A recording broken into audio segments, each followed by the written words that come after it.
all the noise or whatever people do, there's still a whole life, a real, authentic, fun life that's happening behind the scenes. I'm just grateful that now, being back on social as well, I have a place where I can share it on my own terms. She was frustrated when I was frustrated. She was sad when I was sad.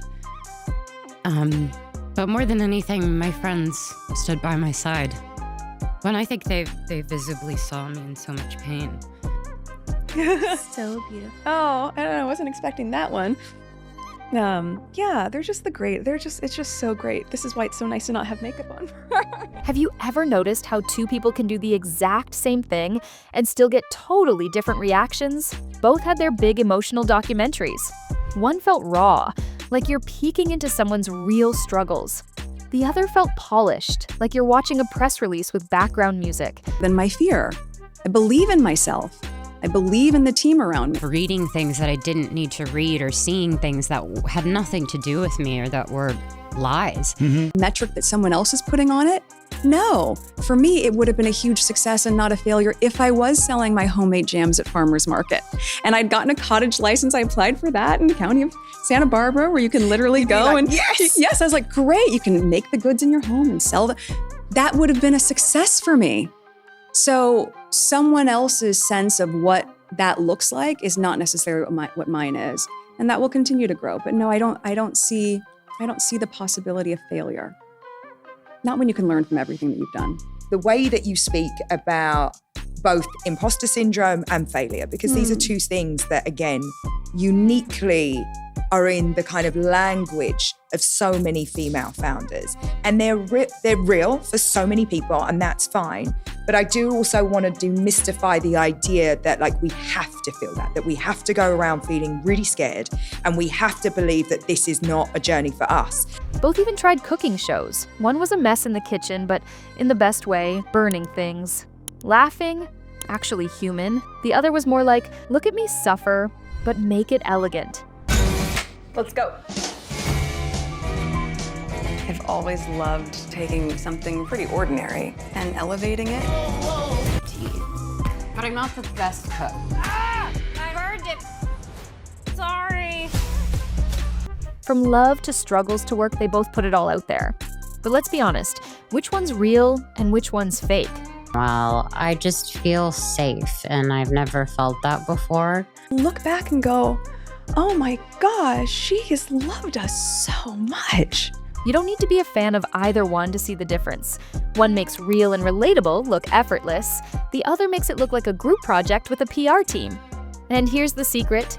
Authenticity isn't something you rehearse. It's something you actually are. Well, I think I go back to the authenticity, right? It's what I love and it's what I want to share. So what I was cooking in my home to figure out that allows me to live my life really authentically, make choices authentically, being able to be so authentically myself with someone who knows me, but also to be authentic. All right, let's start with the first big one, love and engagements. Same topic, same fairy tale headline, but the way these two played out couldn't be more different. And trust me, this is where the contrast really starts to show. When Benny looks at me, I don't think he sees anything but who I am, and that's very rare to find. He knows when I'm feeling a certain way and kind of... So much. Oh, he's very lovable.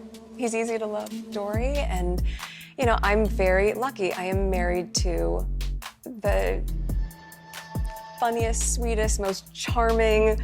I mean, he's all the things that you're describing. He's an amazing father. But also understand that you don't need to complete someone. You want to be fully complete and yourself. I would have dated him 10 years ago. It would not work. I had to do a lot of reteaching myself behavioral patterns and all this stuff. And then he came in and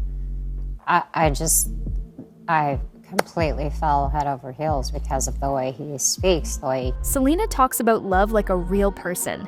She doesn't just throw words, she throws feelings. She'll tell you it's messy, it's awkward, it's not always perfect. Benny had to lie, she was nervous, they laughed through it. You hear it and you're like, yep, that's how real relationships sound. Then you hear the other version, crazy engagement, royal edition. It's all roses, fairy dust, and slow violin music. He knelt down, the angels sang, the birds clapped. It's basically a Disney trailer. Cute? Sure. Real? About as real as a toothpaste commercial. And it was just an amazing surprise. It was so sweet and natural and very romantic. He got on one knee. Of course. Was it an instant yes from you? No, it was fantastic. It was absolutely amazing to get to know her.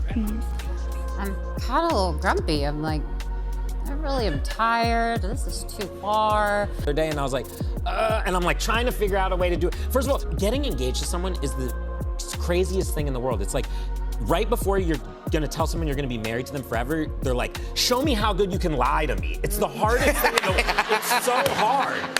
I thought no one would go in. It was the scariest week of my life. Yeah, dude, I remember this. Yeah. And she said yes. I forgot everything. I freaked out. I forgot everything. You did? When Meghan and Harry talk about their engagement, it's all buzzwords. Perfect, magical, amazing fairy tale. Like, girl, are we describing a proposal or the back of a shampoo bottle? It's so cliche it could have been copy-pasted off Pinterest. And the way they sell it, too polished, too glossy, zero emotion. Cute story, but believable, you tell me. Now, Selena and Benny, a whole different vibe. Selena talks like an actual human. She admits it was awkward, Benny admits he lied to pull it off. They laugh about it's messy, honest, fun. You can actually picture it. That's the difference. One couple sounds like a press release, the other sounds like real life. And even the guys, Benny's shy, fumbles through it. You can tell he's in love. Harry?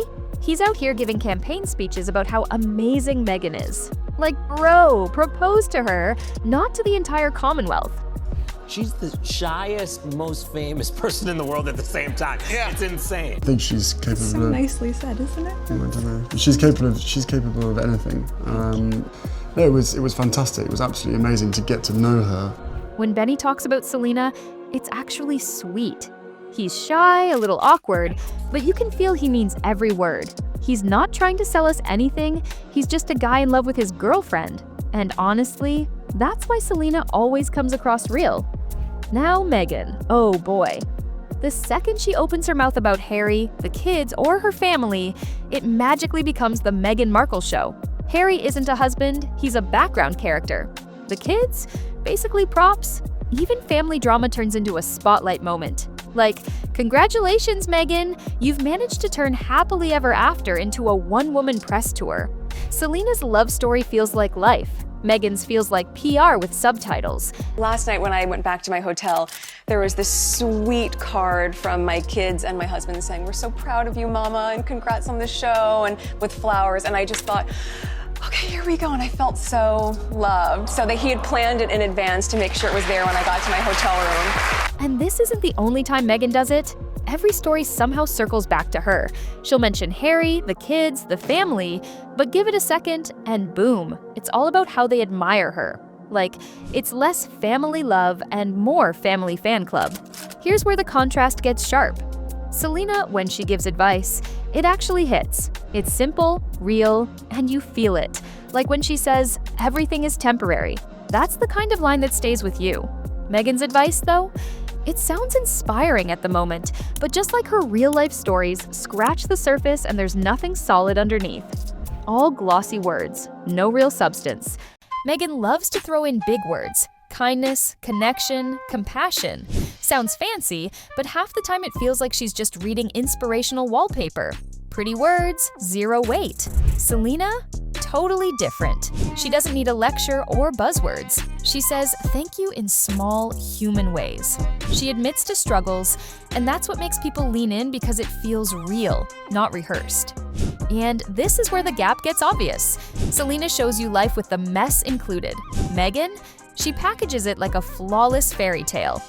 Except it's not perfection, it's self-promotion wearing a tiara. Just because there's a lot of people out there that I don't want to ever look at my life and think that it's perfect. Because, you know, everyone has something they go through.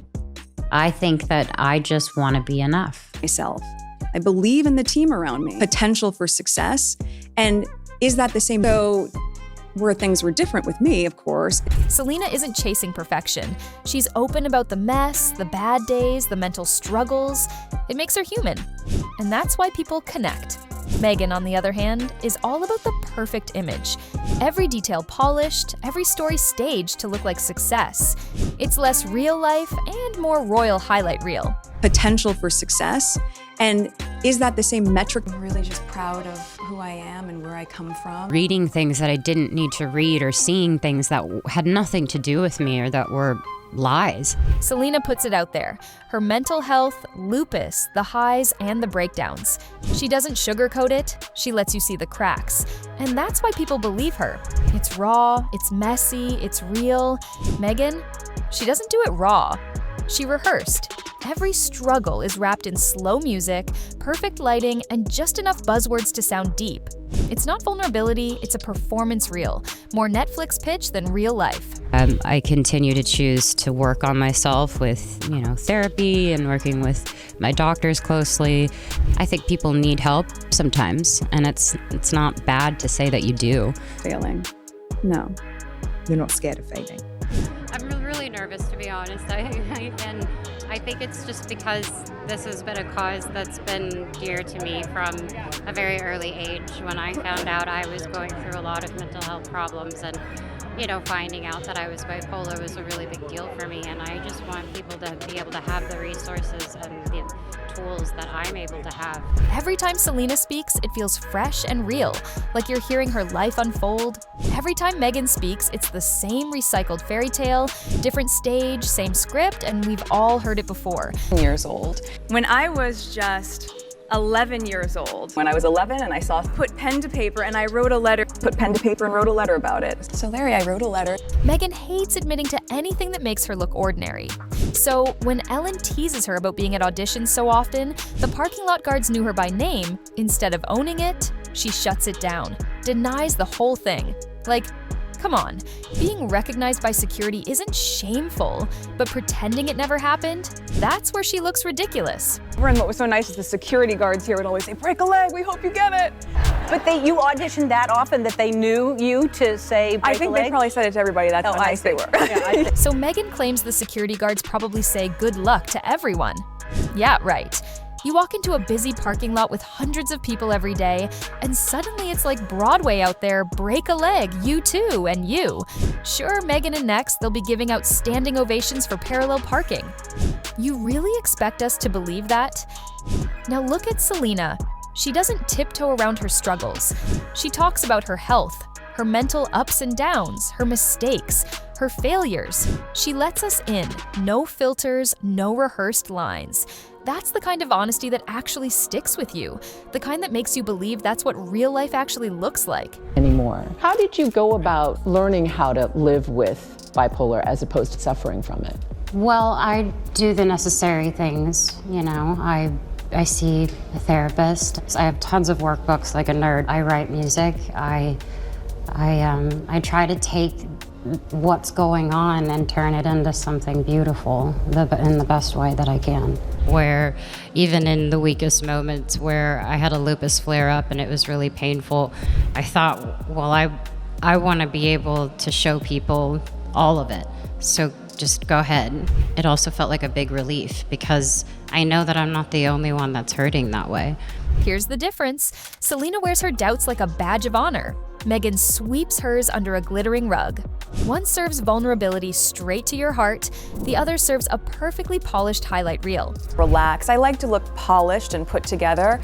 Meghan dresses to impress, walks to impress, basically exists to impress. Selena just shows up. Same outfit, same person, and suddenly she owns the room. One's a show, the other's human, and we notice the difference. So hard, and I tranche of products and what's the timing on that, and writing the newsletters and writing the social media captions and making sure that all that feels in line, and what's the cadence of it, and what's the photography, and being a mom and a wife and a friend. Yeah. Those are all. And that my fears are only going to continue to show me what I'm capable of. The more that I face my fears, the more that I get smarter. I hope to become stronger and be a great person. Yeah. That's a phenomenal answer. And it's Notice the difference. Selena talks, you listen. Meghan talks, and you're trying to keep up with her voice doing gymnastics, shifting every few seconds like it's auditioning for its own spotlight. Selena speaks, and it's like a gentle story unfolding. You actually feel it. Meghan talks, and it's a full-on audio roller coaster. High-pitched squeals, frantic pace, dramatic whispers. Whispers, watching it and going, oh my gosh, because I'm so busy, drop off. Okay, the day point, at least, I don't know, during the no. So yes, 10 years and as an adult, it's such a great question. And it was so energizing. It means a lot, Jamie, thank you. Yeah.